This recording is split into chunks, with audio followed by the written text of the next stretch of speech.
Enola Holmes y el caso del adiós gitano. Capítulo sexto. Tomé el subterráneo allí, por supuesto, así que mientras el gran detective todavía estaba en la puerta de la casa morisca del duque llamando un taxi, yo ya estaba en la estación de Baker Street, donde dejé mi maleta al cuidado del jefe de estación hasta que volviera a llamar. Una de las estaciones más antiguas con una sola escalera, el metro de Baker Street consistía principalmente en metal y oscuridad. Las luces de gas parpadeantes de sus vigas abovedadas, incapaces de dispersar la penumbra. Al igual que las altas vigas de hierro, todo estaba hecho de calados, metales, barandas, escaleras. Incluso las paredes del jefe de estación parecían un cubículo proporcionado. Al parecer, no había lugar para que cualquier villano se pudiera ocultar. Sin embargo, las personas desagradables me rodeaban en la plataforma y habían abundantes sombras, y también lo más perturbador era el puro ruido de ruedas de madera y metal retumbando sobre los adoquines del Dorset Square arriba, combinado con el ruido de los cascos de los caballos, hacía que la estación fuera casi como un trueno. Un tambor que estaba dentro. Siempre, antes, al entrar a una estación del metro, me apresuraba a cruzar el andén concentrada en mis propios asuntos, y me subía inmediatamente en mi tren y me marchaba, soportando la leve conmoción y los olores acres durante el periodo más breve posible. Pero ahora, incluso sin el rugido de una locomotora, a mi alrededor sonaba un clamor tan resonante, reverberante y casi aterrador, que me di cuenta de que no se oiría ningún grito. De hecho, una mujer podría ser asesinada en las sombras aquí y nadie se daría cuenta, especialmente si todos los ciudadanos decentes tenían la intención de tomar un tren. Esto parecía aún más escalofriantemente plausible. Una mujer podría ser conducida, atraída, forzada de alguna manera por un matón o dos fuera de las vistas por las vías del tren en cualquier dirección. Dado que la duquesa Blanche Fleur del Campo no había vuelto a subir las escaleras ni había salido en ningún tren, ni afortunadamente se había encontrado su cuerpo, pues entonces la única forma de salir de la estación era por las vías. Sin embargo, ¿podría hacerse? Si pasara un tren, ¿no sería aplastada una contra las paredes del túnel? Me sentí claramente alarmada por mis propios pensamientos. Esta mazmorra metropolitana moderna no solo era asfixiante y sombría, sino también húmeda y goteante. El túnel era aún más oscuro y no tenía una linterna. Aun así, esa debía ser la forma en que se había ido. Confundir mi propia osadía, que algún día podría ser mi muerte. Cuando era una niña siempre había sido de los que cruzan un río no caminando por el puente, sino balanceándome sobre su balaustrada. Poniendo los ojos en blanco, supe lo que tenía que hacer. ¿Izquierda o derecha? Y eligiendo una dirección al azar, caminé hasta el final de la plataforma, que estaba a unos 2 metros por encima de las vías. Pero después de mirar a mi alrededor para asegurarme de que nadie estaba mirando, me balanceé hacia abajo con bastante facilidad, y comencé en lo que pensé que era una dirección noroeste, a mi izquierda, tanteando mi camino a lo largo de la pared, mientras mis ojos se ajustaban en la oscuridad. Las ratas se escabulleron chillando. Esto lo había esperado junto con las cucarachas, la basura, el hedor y la humedad que goteaban de las grietas en el techo y las paredes. Lo que no era esperar era encontrar a un hombre harapiento hurgando en la basura. Tal era la tristeza que estuve casi encima de él antes de notarlo, porque su quinta se mezclaba con la de su entorno. Y no tuve tiempo de preparar un saludo monetario o de otro tipo, porque él se fijó en mí al mismo tiempo y se volvió hacia mí con un bramido de rabia. ¿Qué estás haciendo aquí? Bien podría preguntar yo, considerando que las mujeres lavadas y almidonadas generalmente no deambulaban por las vías. La vestimenta adecuada era importante para las clases como lo es para los superiores. Los como tú no pertenecen aquí, esta es mi apuesta, ¿ves? Ya de retirada lo vi. Y era un tosher, el más bajo de los bajos entre los pobres dignos. Los había visto emerger de las alcantarillas, con olor a criaturas subterráneas, pescado podrido, basura y desperdicios de todo tipo. Un aras de hallazgo como madera, metal, monedas, ocasionalmente, eureka, un cadáver que podría ser saqueado de su dinero y ropa, porque la clase de gente que comete asesinatos también conoce los alrededores de Londres. No te metas en esto, me gritó, como si él mismo estuviera contemplando un homicidio. sin ninguna razón para pensar que podría estar escondiendo la flecha de Lady Blanche detrás de su espalda murienta, dócilmente obedecí, desapareciendo por la vía y volviendo al andén de la estación de Baker Street. Allí respiré hondo, consideré una incursión en la dirección opuesta hacia el sur y el este, donde uno solo puede intentarlo. El corazón débil nunca gana la batalla a una dama, etc. Pero prevaleció el sentido común. Había descubierto lo que quería saber, es decir, que la gente sobrevivía a los túneles sin ser aplastada por los trenes, como lo demostró la presencia del Tosher. Necesitaba ropa gastada, una linterna, un palo grande y una actitud cognate antes de intentar de nuevo explorar estos pasajes subterráneos con la esperanza de plantear la hipótesis de a dónde se podría haber llevado a la Lady Duquesa.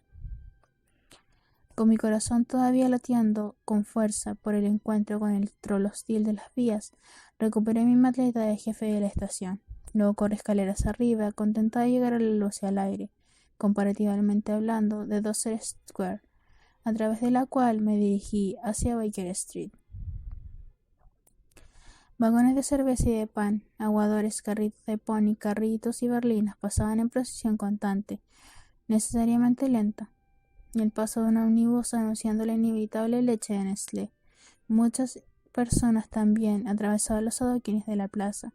Un pescador con una canasta de abadejo fresco en la cabeza, una calcomanía con su pincel largo y un cubo de pasta, con un rollo de anuncios bajo el brazo, un ginger torta vendedor, damas de paseo, empresarios con sombrero de copa, niños risueños, incluidas algunas niñas bastante adultas, colgadas de una cuerda que habían atado a la parte superior de una farola, y un vendedor de hockey pokey, es decir, helados, que había intentado montar su batidora y una mesa plegable en medio de todo.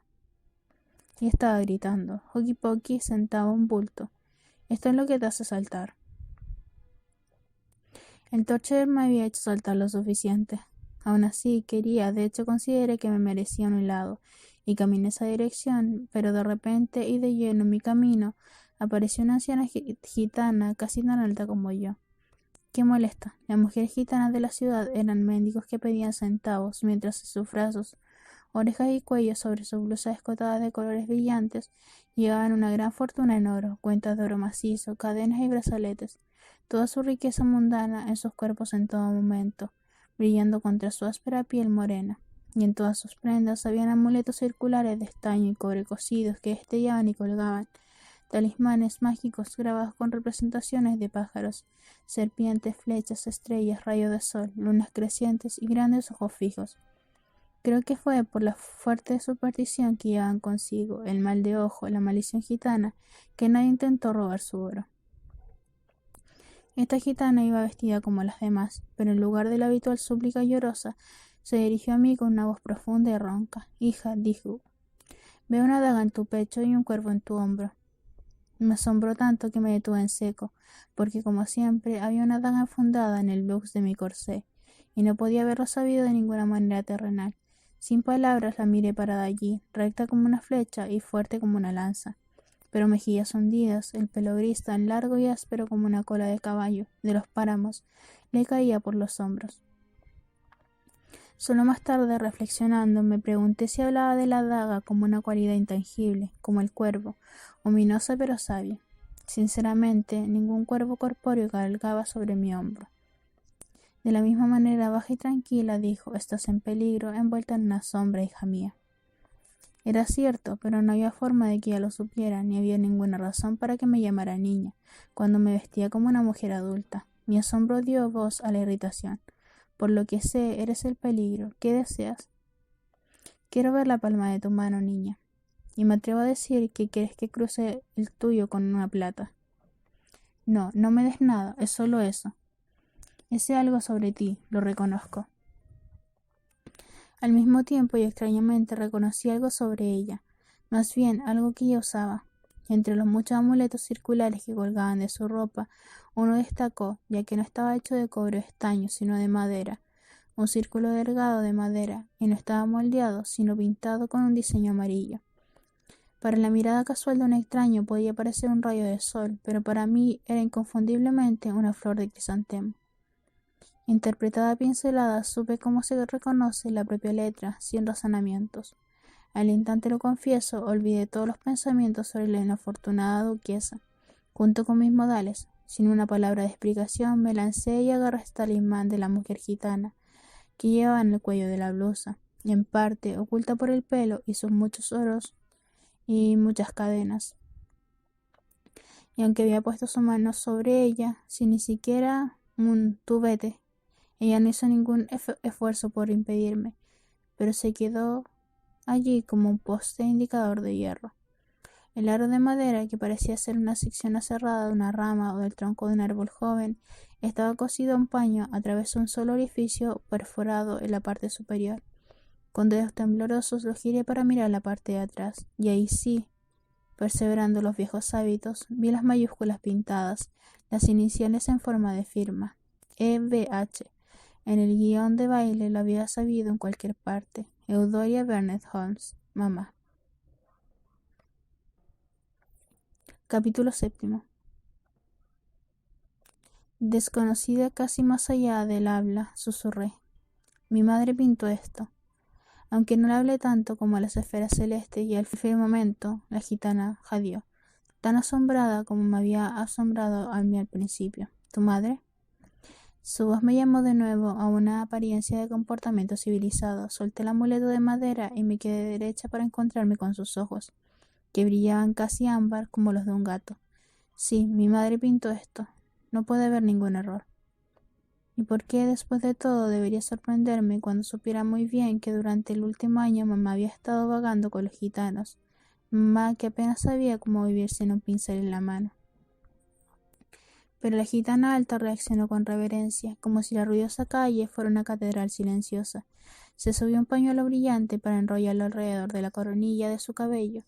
Luego colocó sus manos palma con palma bajo la cabeza hacia mí y dijo: «Bendiciones sobre ti, oh hija de María de las Flores». Tal veneración, a la que no estaba absolutamente asombrada, me alegró tanto que no pude hablar al principio. «Gracias», dije finalmente, «pero el nombre de mi madre no es Marie». Y es una María para nosotros de todos modos. La anciana fuerte alzó los ojos para fijarme con la mirada de una vidente, y siguió hablando con su voz baja y ronca.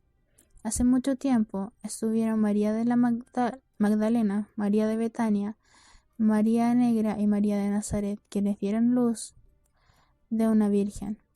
Y en nuestras caravanas llevamos íconos para ellos. Pero ahora ha llegado una mujer que no habla nuestro idioma, pero que viaja con nosotros, que nos salva una vez y otra vez de la ira de los policías y los guardabosques, que hace nuevos los viejos íconos, que nos pinta flores de alegría, flores de dolor, flores para la suerte, vayamos donde vayamos. Y para que deseemos y comamos el pez gordo e inclinemos la cabeza ante ella. Entonces la llamamos nuestra María de las Flores. Ella es mi madre, repetí, y me gustaría encontrarla, por favor. ¿Dónde está ella? ¿Dónde está ella? ¿Dónde está la flecha lanzada al cielo? ¿Dónde está el enterrado tesoro? ¿Dónde vuela el búho en la noche sin luna? Somos gitanos, niña. Nos encontramos, nos saludamos, volvemos. Donde quiera que sople el viento. Digo estas cosas no como para hacer de mi pregunta una locura, sino más bien como una letanía. Sin embargo, sentí la evasión, algo que no me estaba diciendo. Intenté de nuevo. ¿En qué caravana viaja? Con la caravana de muchos caballos hermosos, niña. Negros, protagonizados con blanco. Puedo ver tu mano ahora. A menudo tomé la mano de tu madre, estudié las líneas de su palma y le dije la suerte sin ninguna razón, excepto porque la reverenciaba. No habrá cruce de palma con plata. ¿Puedo leer tu mano? Que el amable lector tenga la seguridad de que no me tomé la quiromancia más en serio de lo que lo hice con la realización de deseos que se soplan en las velas de cumpleaños. Me había criado en una familia ilustrada. Mi padre era lógico, mi madre una sufragista. Todos nosotros librepensadores que despreciábamos la superstición y considerábamos la adivinación como una diversión de salón. Sin embargo, no veía nada que ganar negándole a la gitana su deseo, mientras que algo podía resultar de hablar más con ella. Ahí estábamos en la calle muy transitada y sin prestar atención a los caballos, los vehículos o los transeúntes. La mujer gitana agarró mis dos manos sin guantes, con sorprendente dulzura en sus dedos secos y duros. Primero miró el dorso de mis manos y luego girándolas estudió las palmas y me apretó la mano izquierda con una extraña afectividad sin sonreír. Bien podría ser de tu madre otra vez, comentó, excepto que tienes una línea del corazón más larga, más profunda y menos dividida. Ella devolvió a mi mano izquierda. Ese pertenece al pasado y a la familia. Es la mano derecha la que muestra el verdadero yo, tanto el destino como los hechos. Incluso si uno es zurdo. Como mis padres cuestiono todo, pero me acordé de Cecily, la zurda que se convierte en esclava cuando las expectativas de la sociedad la obligaban a usar su mano derecha. La gitana es una mueca fugaz. Esa persona solo podría provenir de la hija de tu madre. Así también su pregunta. ¿Eres zurda? No. Entonces, ¿por qué preguntar? Silencio, niña, y déjame ver.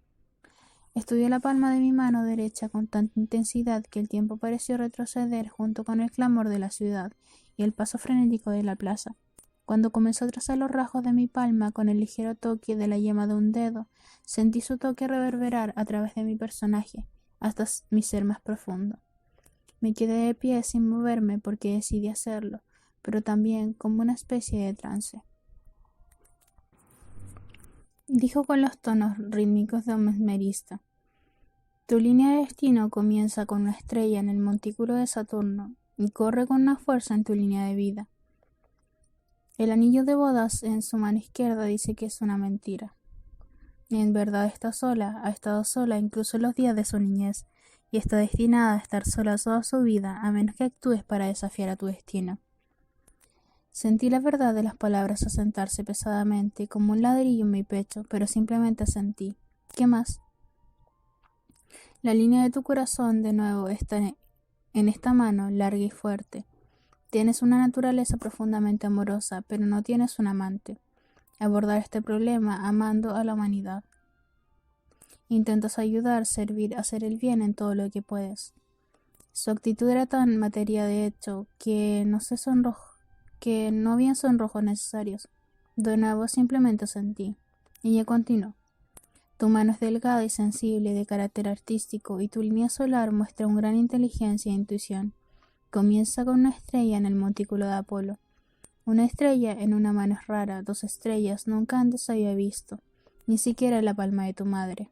Instantáneamente tuve solo un pensamiento. ¿Dónde está mi madre? Tu mano no puede decirme eso, pero tú sí puedes. Solo puedo hablar por María de Magdala, María de Betania, María Negra, tu madre, en donde esté, está destinada a estar. Tú, Enola, debes cuidarte de seguirla. Sigue tus propias estrellas, es todo lo que tengo que decirte. Ahora me voy. Y allí me quedé por un momento como una estatua con mi mano derecha extendida hasta que parpadeé como si despertara y miré a mi alrededor. No le había dicho mi nombre a la gitana. ¿Cómo sabía ella mi nombre? ¿Y dónde estaba? Examiné Doctor Square y mi mirada se encontró una vez más con el hombre Hockey Pokey, sin pensar en el lado esta vez. Las chicas columpiándose de la farola y todo lo demás, pero no pude ver a la alta mujer gitana en ninguno de los lugares. ¿A dónde se había ido? Su desaparición parecía casi sobrenatural. Tonterías, me dije. Podría haber escondido en el baño público, porque en Doctor Square se encontraba uno de los monumentos de Londres a la higiene, con columnas de hierro, figuras griegas talladas y una torre del reloj. O podría haber ido al metro, e incluso podría haber tomado un taxi, porque justo enfrente de la estación de metro había una parada de taxis, por supuesto, pero esta ruta de escape parecía menos probable. Debido al buen clima del verano, abundaban los cabrioles de frente abierto y los gruñidores de 4 ruedas. El tipo de taxi en el que uno podría esconderse bastante ausente. Sin embargo, esconderme era lo que quería, y de repente me di cuenta de lo mucho que mi vestido y mi persona estaban manchados y sucios por mi aventura en el túnel, y más aún lo desaliñado que estaban mis pensamientos y emociones. Bajé corriendo las escaleras hacia el oscuro metro, tomé el primer tren y por una ruta tortuosa me dirigí al club de mujeres profesionales. Necesitaba calmarme y pensar. Capítulo 8. Mi habitación, como las exclusivamente pocas otras en el tercer piso de este santuario, era bastante espartana en su mobiliario. Después de todo, Este era un refugio para mujeres intelectuales interesadas en la reforma de la vestimenta y otras libertades, a las que probablemente no les importaba si las mesas estaban cubiertas o si la cama llevaba faldón. Pero la comida, como he dicho, era excelente. Pedí que me llevaran un plato de bocadillos a mi habitación, y luego, una vez bañada, me senté en bata devorando pasta de atún, pepinos y berros, intentando consolar cuerpo y mente. Me recordé a mí misma que hoy era la primera vez que me encontraba con alguien que conocía a mi madre. Había escuchado a sus contemporáneos sufragistas hablar de ella la primera vez que visité el club. No podía entender por qué mi encuentro con la gitana me había dejado tan desconcertada, y como es mi costumbre cuando es así recurrí al papel y al lápiz. Rápidamente dibujé una imagen tras otra, dibujé el rostro de la gitana, la intensidad de su mirada felina que casi me asustó. Dibujé a un cuervo en vuelo, ciertamente no montado en mi hombro. Antaño los cuervos parlantes acompañaban a los adivinos, pero también los pájaros negros acudían en masa a los campos de batalla, esperando alimentarse de la muerte. Dibujé al malhumorado Tosher en el túnel subterráneo, caricaturizando su nariz de fresa y sus orejas de coliflor como venganza por el susto que me había dado. Traté de dibujar de nuevo a la gitana, pero la encontré convirtiéndose en mamá. Esto era muy desconcertante, ya que normalmente no podía recordar con claridad los rasgos de mi madre. Verlos emerger hirió mi corazón. Poniendo en ese boceto boca abajo, probé con otro, dibujando una dama delicada e encantadora, rubia y delgada, con los ojos más exquisitamente sensibles que había visto. Ella calmó mis sentimientos para que la dibujara de nuevo desde un ángulo completamente distinto, antes de darme cuenta de que ella era Blanche Fleur, duquesa del campo.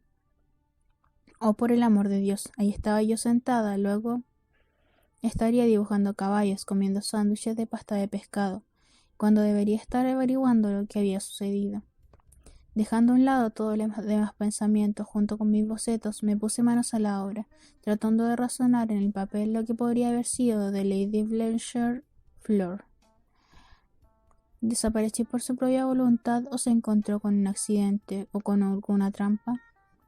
Si era su voluntad, ¿cómo se escondió de la búsqueda de las damas de honor? ¿Por un camino?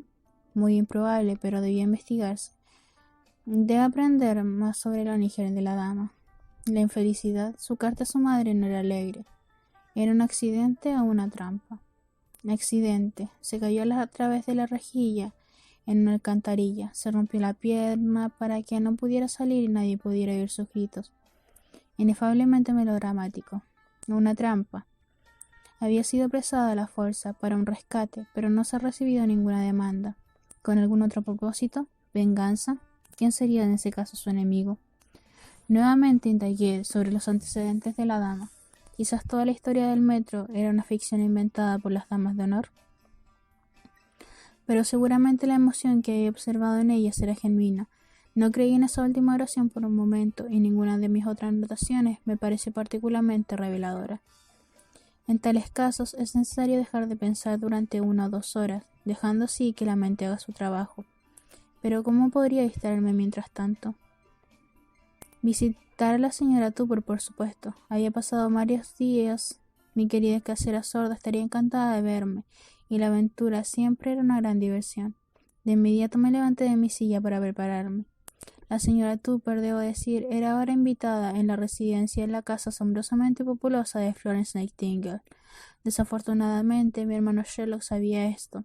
Seguramente dedujo que la visité y creo que me vigiló. Los pilluelos callejeros que veía a menudo rondando bien podrían haber sido sus irregulares de Baker Street. Sin embargo, me había descrito como una mujer estudiosa solterona vestida de tweed o alguna otra cosa y una vestimenta oscura y monótona, con el pelo castaño oscuro recogido en un moño y una nariz alarmantemente disfrazada con anteojos. Siendo así, simplemente visitaba a la señora Tupper, por mi propia seguridad, como una dama exquisitamente encantadora. Le ahorraré al amable lector los rigores de los emolientes y tinturas faciales necesarios para efectuar esta transformación, excepto para mencionar que, como de costumbre, fijé una pequeña marca de nacimiento en mi sien, para desviar la atención del centro de mi cara, es decir, mi probóscide, cuya prominencia se redujo más por mi lujosa y bastante cara peluca color castaño. pero no puedo negarme una descripción del traje de visita vespertino que usé ese día, una confección celestial de suizo punteado de azul cerúleo, recogido en vieras sobre la falda azul medianoche, con un ancho cinturón de satén blanco y un corpiño azul adornado en blanco. Un delicado sombrero azul rematado con margaritas y cintas, y una sombrilla azul blanca con ribete de suizo punteado. Con guantes y polainas color beige parecía, si lo digo yo misma, más bien un sueño. De hecho, tomé un cabril hasta Mayfair para poder disfrutar, mientras fingía no darme cuenta de las miradas de admiración del populacho. Nunca una bella dama ha sentido menos presentimiento de una muerte inminente. Bajé de mi taxi frente a la hermosa casa de ladrillos de Florence Nightingale y me volví para pagarle al taxista. Cerca de mí y acercándose a mí, escuché los gritos de alegría más asombrosos, casi humanos. Al momento siguiente, unos pies peludos casi me derriban. Cuando me volví para ver qué habría saltado sobre mí, el tiempo jugó el truco más peculiar, más bien como un acordeón con todo el aire bombeado. Bien podría haber sido un niño otra vez, así que instantáneamente abracé a mi amado perro. Reginald. Sin pensar en mi vestido, en las apariencias, en los espectadores o en cualquier otra cosa que no fuera Reginald Collie, me senté en la acera para abrazarlo, con ambos brazos, riendo y llorando mientras meneaba y lamía mi cara y lloraba de alegría. Felicidad, por breves momentos de éxtasis. Luego un par de manos largas, delgadas pero fuertes bajaron, sujetando una correa al cuello de Reginald, y miré hacia el rostro cuidadosamente inexpresivo de mi hermano Sherlock. Pero me negué a dejar ir mi felicidad. Aún riendo, le extendí una mano y dejé que me ayudara a levantarme. Señor Sherlock Holmes, balbuceé en tonos dulces, una octava más alta que mi voz normal. Oh, espera hasta que le diga a mi tía que he conocido al famoso Sherlock Holmes. El asombro triunfó sobre el control. Su mandíbula cayó bastante por un momento antes de disciplinarla. ¿Estaba usted en el salón de Watson? Estudiando el extraño ramo de flores que le había enviado su enemigo, sí. Todavía acariciando a Reginald con una mano y quitando el pelo de perro de mi vestido con la otra, desafié a Sherlock. Ahora confiese, nunca me hubiera conocido si no fuera por nuestro viejo amigo peludo de aquí. Admito que tiene la razón, estoy completamente desconcertado. Espero que el anillo de bodas que siento debajo de su guante sea simplemente parte de su disfraz. Así es. Entonces permanece soltera y he de esperar fervientemente virginal. Mi querido hermano, protesté con cierta aspereza. Perdóname, por supuesto que no debía preguntar, pero soy todo confusión. Incluso yo, que rara vez admiro el sexo bello, puedo ver que eres muy adorable. Sentí calor en mi rostro y no podía hablar, luchando por no sonreír con demasiado orgullo. Sherlock continuó. Parece que terminar la escuela es innecesario. Mi expresión debe haber cambiado, congelada, porque se apresuró a agregar. Ya no tengo ninguna intención de obligarla a entrar en un establecimiento así, mi querida hermana, se lo aseguro. La señorita Nightingale me ha ilustrado sobre las desventajas de los internados para mujeres jóvenes. Qué bien por ella, pero ha iluminado a Mycroft. Para mi hermano mayor y extremadamente terco, era él que tenía que poder regar sobre mí. La mirada de Sherlock se desvió hacia los lados, confirmando mi sospecha. Todavía no estaba fuera de peligro. Debía alejarme. En la primera oportunidad. El pensamiento desgarró mi corazón, porque adoraba la estimulante compañía de mi hermano Sherlock. En su tono más nítido dijo: mi razón para encontrarte de esta manera irritantemente simple. Debería haberlo pensado hace un año, pero no tiene nada que ver con Mycroft. ¿Ha pasado algo? Algo bastante extraño. Ha habido una comunicación muy peculiar de nuestra madre. Capítulo 9. ¿Mamá? ¿Entonces ella está viva? Exclamé en mi respuesta reflexiva, que reveló el miedo que apenas había reconocido a mí misma. ¿Cómo no había sabido nada de ella en tantos meses? Tal vez ya no estuviera con nosotros. No es que ella hubiera estado alguna vez con nosotros exactamente. ¿Qué había dicho la gitana sobre una flecha lanzada al cielo, una lechuza volando en una noche sin luna? Mamá cabalgaba con la caravana de muchos caballos hermosos, negros con estrellas. Podría haber sido una forma poética de decir que había fallecido, expirado, pasado hacia el otro lado. Detestaba los eufemismos convencionales, pero me encontré refugiándome en ellos. El rostro de mi hermano asumió el aspecto superior de un lógico, debido a que no sabía nada de ella en varios meses. ¿Has pensado que podría estar muerta? Mi querida hermana, no supe de ella en años, sin embargo tuve la certeza de que estaba muy viva. Sí, porque sabías que estaba gastando dinero de Mycroft. Repliqué un poco ásperamente, enmascarando los trémulos sentimientos provocados por mi pensamiento primordial.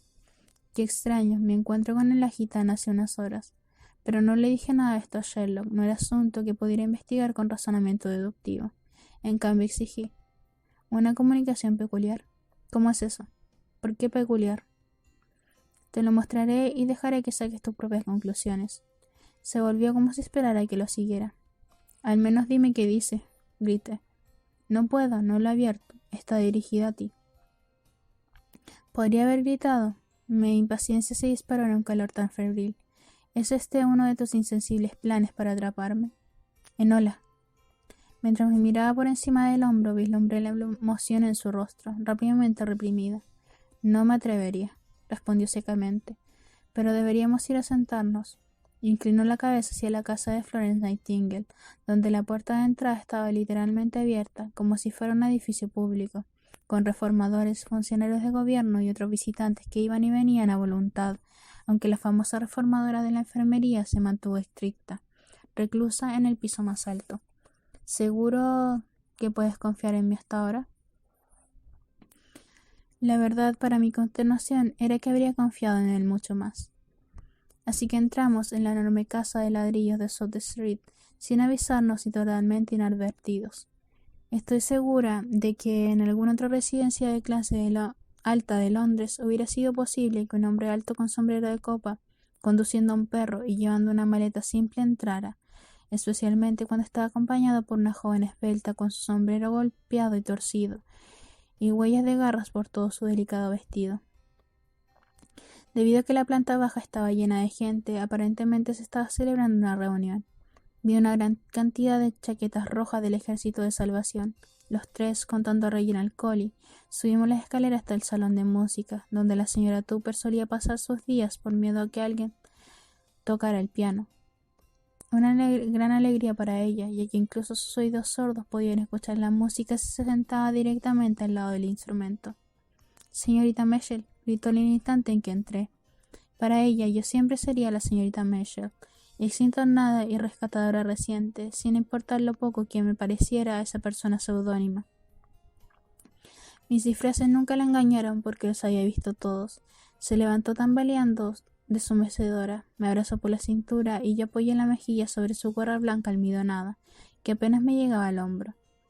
Mientras tanto, Sherlock trajo otras 2 sillas y todos nos sentamos.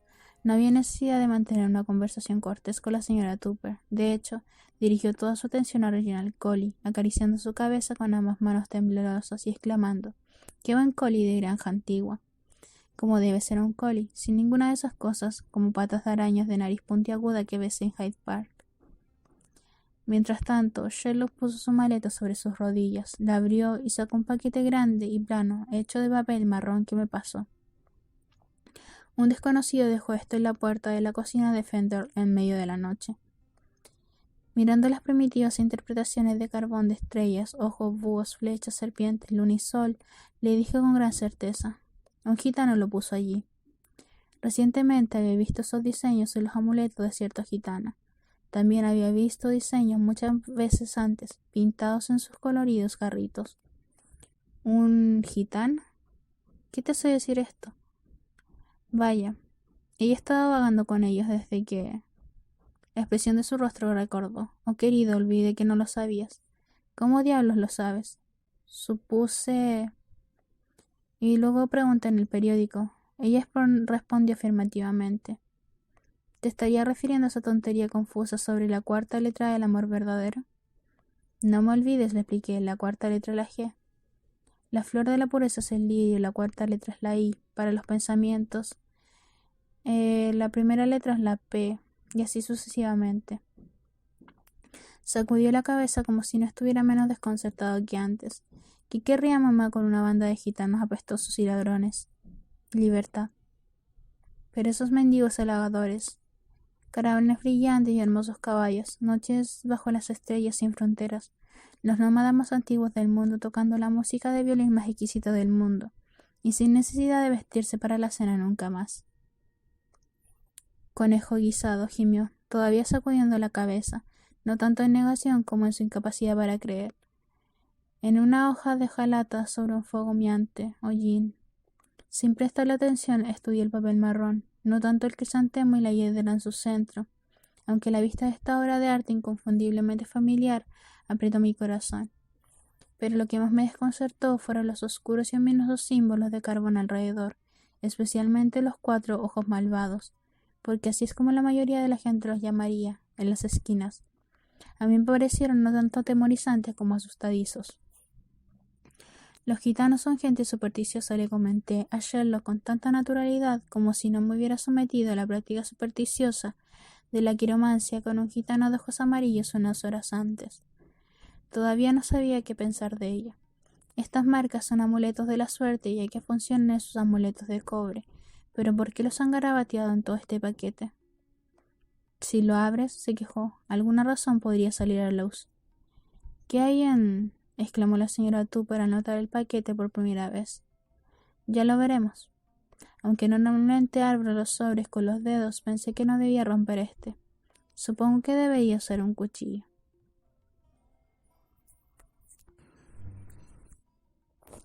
Capítulo 10. Sherlock empezó a hurgar en los bolsillos en búsqueda de un cortaplumas, pero yo simplemente saqué la daga de mi pecho de su funda en el bus de mi corsé. Por supuesto. Qué tonto de mi parte no recordar, dijo Sherlock en tono de burla. Sin prestar atención, corté el extremo del paquete delgado. Presioné contra sus esquinas para que se abriera como una boca y miré adentro. No podía ver nada excepto lo que parecía ser un lío de papel de embalaje triturado. Lo sacudí depositándolo en mi regazo. ¿Qué hay en el nombre del cielo? Siguió la señora Tupper. ¿Podrías alguna vez envainar Excalibur en ola? Sherlock sugirió suavemente. Lo hice, sin apenas darme cuenta de su nombre bromista para mi daga, mientras estudiaba la masa de papel blanco en mi regazo. Era una tira, o tal vez más de una tira, de aproximadamente 1 pulgada de ancho, y estaba parcialmente cubierta por un lado con fragmentos en tinta azul de la letra irregular de mi madre. Supe de inmediato lo que era, pero Sherlock lo dijo primero. Un cuento celestial. Tal. Descubro para mi asombro como, mientras escribo esto, es la ortografía correcta de la palabra. Evidentemente, con sus raíces en griego, siempre desde que era niño la había considerado un esquiteli. Porque así es como se dice. Mamá y yo habíamos jugado al esquiteli, mientras yo estaba aprendiendo a escribir. Era muy divertido.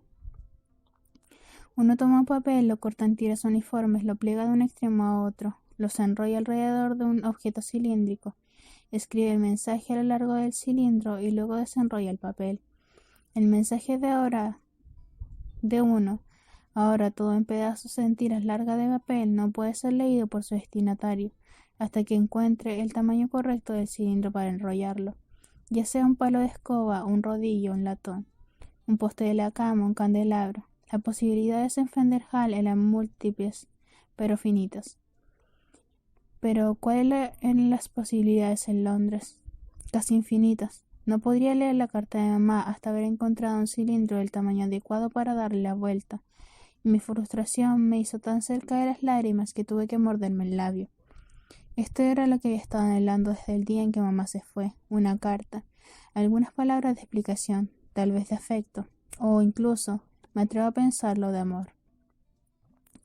Debo contactar a Lane de inmediato, declaró Sherlock en tono decisivo de hombre de acción, para averiguar si había gitanos en las cercanías la noche en que este paquete fue entregado subrepticiamente, y si los hubo, debo apresurarme a rastrearlos. Oh, tonterías, grité con vehemencia, que me sorprendió, brotando como lo hizo de unos celos que aún no había reconocido, pero que ahí estaban. Este era mi paquete, y debía ser yo quien encontrara a mamá. Mi madre siempre se ha cuidado bastante bien. ¿No sería mejor que concentraras tus energías en encontrar a la duquesa del campo? Le dije con bastante crueldad. Había comenzado a ponerse de pie, pero la mención de ese nombre lo hizo caer de nuevo en su silla. Me miró durante varios minutos. Te ruego que no me digas, dijo finalmente, que bajaste las escaleras y pasaste detrás de mí en el vestíbulo del Duque del Campo esta mañana mientras yo estaba distraído por el comportamiento más peculiar de un gato. Ciertamente no te lo diré, respondí dulcemente. Solo le diré que la duquesa Blanchefleur es una dama que realmente necesita ser rescatada, a menos que haya elegido la forma más improbable de irse por su propia voluntad. Aproveché la oportunidad de aprender más sobre los antecedentes de la persona desaparecida. ¿Se ha puesto en contacto con su madre y su padre? ¿O hizo preguntas sobre cualquier discordia entre ella y su esposo? Claro que sí, tengo todos los informes. El conde de Shipley Way y su lady esposa son escrupulosamente gentiles y sin pretensiones. Si bien naturalmente aprueban el exaltado matrimonio de su hija, ciertamente no la arreglaron ni forzaron. Según todos los informes, el duque se ganó a su esposa a través de un noviazgo a la antigua. Ha demostrado ser un marido excepcionalmente cariñoso y la joven Blanchefleur tiene todas las razones para considerarse una mujer afortunada. Su tono despectivo me almidonó un poco la espalda al pensar en la carta que había visto sobre el escritorio de Blanchefleur y su melancolía, su inquietud. Sin embargo, no había visto señales de preparativos para huir. Además, seguramente ella no elegiría desaparecer de una manera tan extraña e incómoda. Reprimiendo mi irritación, le hablé a mi hermano con bastante tranquilidad. Me parece razonable pensar que su desaparición del metro de Baker Street no fue voluntaria. Además, solo puede haber una forma de hacerlo. Debe haber sido llevada por la vía subterránea en una dirección u otra. Si sus damas de honor están diciendo la verdad. Estoy convencida de que lo están. ¿No viste sus ojos rojos llenos de llanto? ¿Tú lo hiciste? Me abstuve de responder. ¿Estás sugiriendo que debería ir a buscar a las pistas? La policía de Londres ya lo ha hecho, y no ha encontrado ningún camino que los tiradores, vagabundos y similares pudieran usar para bajar al Támesis. ¿Viejos lechos de río, por ejemplo? Desde luego que veían tales ratoneras en abundancia. Investigar cada una es imposible. Si la dama fue llevada al cautiverio por esa ruta, no hay nada que podamos hacer excepto esperar una demanda de rescate. Disparates. Puedes encontrar a la anciana que la trajo al subterráneo. Un sapo desdentado de una vieja con cerdas en la barbilla y un sombrero anticuado y ensanchado. Porque parecía reconocer, pero mi mente proyectaba una imagen parpadeante como algo de una linterna mágica. Mi discurso continuó. No creo que la duquesa de Blanchefleur fuera secuestrada para pedir rescate. Si tal fuera el caso, entonces seguramente se habría recibido una demanda en este momento. Hay otras razones por las que los villanos podrían apoderarse de ella. La anciana podría haber sido una prostituta. Enola. De hecho palideció, tan horrorizado estaba al escuchar tal palabra de mis labios. Y como tenía solo una vaga idea de lo que una procuradora procuraba, o con qué propósito, en el más mínimo espíritu de discusión me lancé, o podría haber sido secuestrada por su ropa. Supongo que debí explicarle que había un gran comercio de ropa robada en Licen y que había habido algunos casos impactantes de niños de clase alta que habían sido secuestrados cuando cruzaban la calle para jugar con un niño vecino, y luego se volvían, levantados, gritando y casi desnudos, en una zona muy diferente a la de donde venían. Por esta razón, a pocos de estos niños se les permitía salir a la calle sin el acompañamiento de un tutor o sirviente. ¿Por su ropa?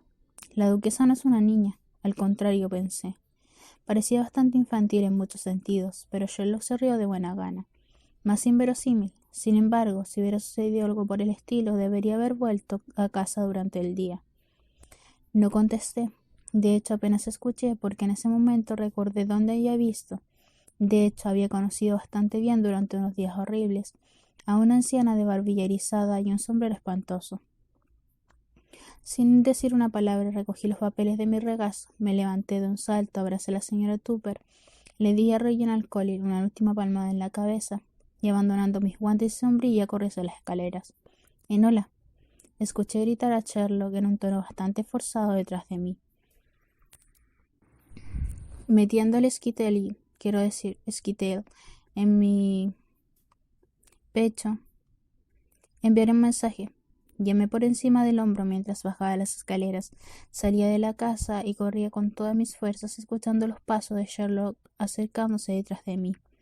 pero en el instante en que llegué a la calle, silvestrilmente de manera poco femenina, y un taxi que pasaba se detuvo en seco. Salté y golpeé el techo, indicándole al taxista que siguiera. Adelante. Como por supuesto era un cabriolé, me senté a la vista de mi hermano mientras se alejaba trotando. De hecho, miré por encima del hombro y lo vi a unos 6 metros de mí, respirando con dificultad y luciendo fulminante. Él estaría detrás de mí directamente. Necesitaba un escondite, pero también necesitaba urgentemente llegar a Lysent. Desesperadamente necesitaba disfrazarme como nunca me había disfrazado antes. Capítulo 11. ¿A dónde, milady? Preguntó el taxista a través del panel corredizo en el techo. Verá, el cabriolé, o más propiamente Hansom con una H mayúscula, que fue inventado por el señor Hansom hace algunos años, colocó inteligentemente al taxista en la parte superior y trasera del vehículo, proporcionando a los pasajeros una vista de su entorno en lugar de un estudio mucho menos atractivo del trasero del conductor. De ahí la popularidad del vehículo al aire libre en días agradables. Encaramado en lo alto del suelo, el conductor del cabriolé controlaba el caballo con riendas que pasaban por los anillos en la parte superior del carruaje. Y en cuanto a las aletas que admitían tarifas y protegían sus piernas, las manejaban con una palanca y se comunicaban con los pasajeros desde las alturas. De hecho, nunca había visto a un taxista subir o bajar. Oh muy brillantes estrellas.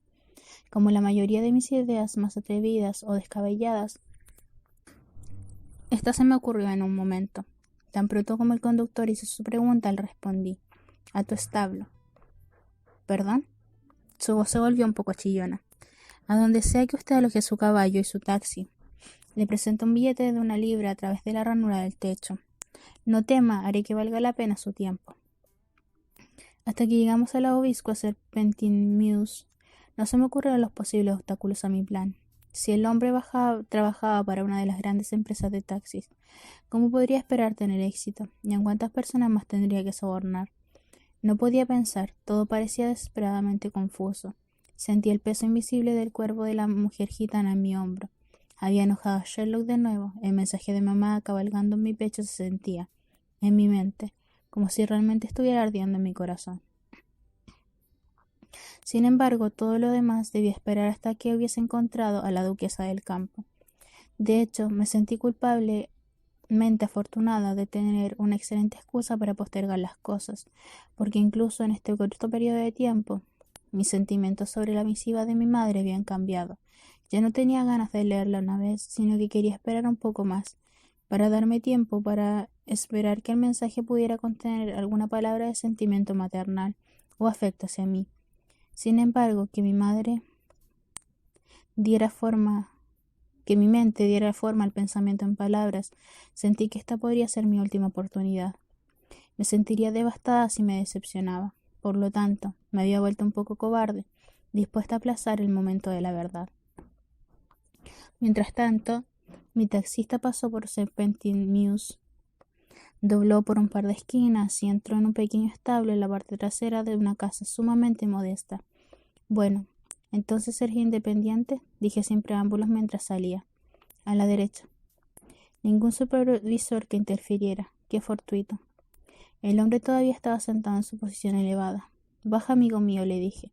Temerariamente me quité el sombrero y la peluca de la cabeza y los arrojé a un lado sobre el fardo de paja. Jadeó bastante, pero no debía distraerme con sus sentimientos. «¿Cuánto gana habitualmente en un día?»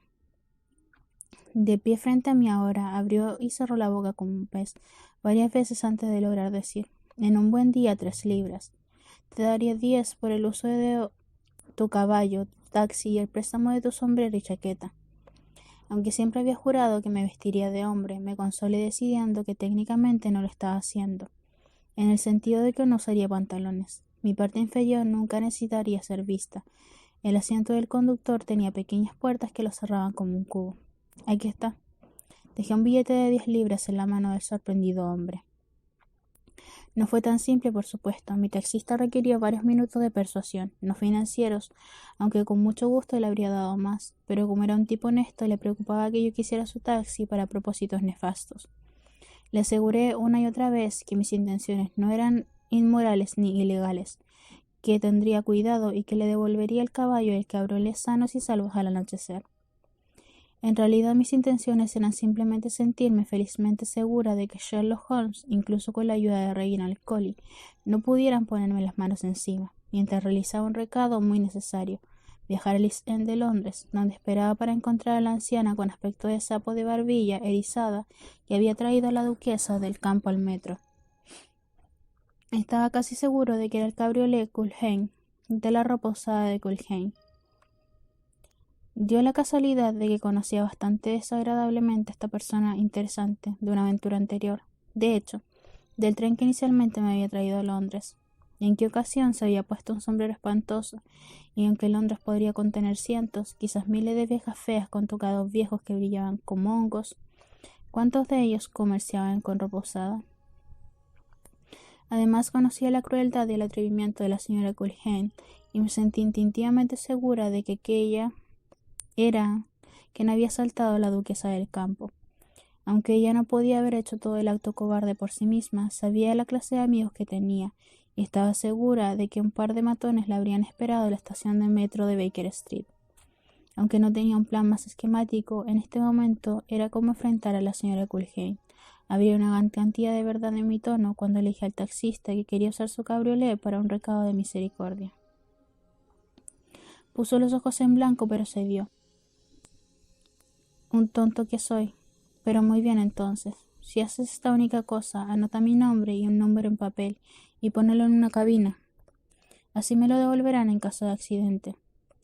De buena gana obedecí, sacando papel y lápiz de mi pecho para escribir su nombre y dirección. ¿Su nombre, señora?, preguntó. Un recordatorio muy afortunado para mí de quitarme el anillo de matrimonio y meterlo en el cuenco de mi peluca. En cuanto a la pregunta del buen hombre, le respondí bastante aturdida. Oh cielos misericordiosos, ni siquiera puedo recordar en este momento. Tengo tantos. Y de alguna manera esta respuesta descuidada, aunque bastante irregular, lo satisfizo con respecto a mí. Se encogió de hombros casi sonriendo. Esperó discretamente mientras yo ensuciaba un poco mi rostro a modo de disfraz. Escondía mi cabello, que ya estaba asegurado sobre mi cabeza, bajo su bombín, y cubría mi corpiño, que por suerte era bastante escotado, con su chaqueta. Me ayudó. Permití el gesto de caballero, aunque no necesitaba ayuda, mientras subía al asiento del conductor y cerraba sus puertas. Para esconder mi falda, me entregó el látigo y las riendas, sacó el caballo del establo por mí. Dijo: cuídate. Y luego me fui tranqueando por las calles de Londres.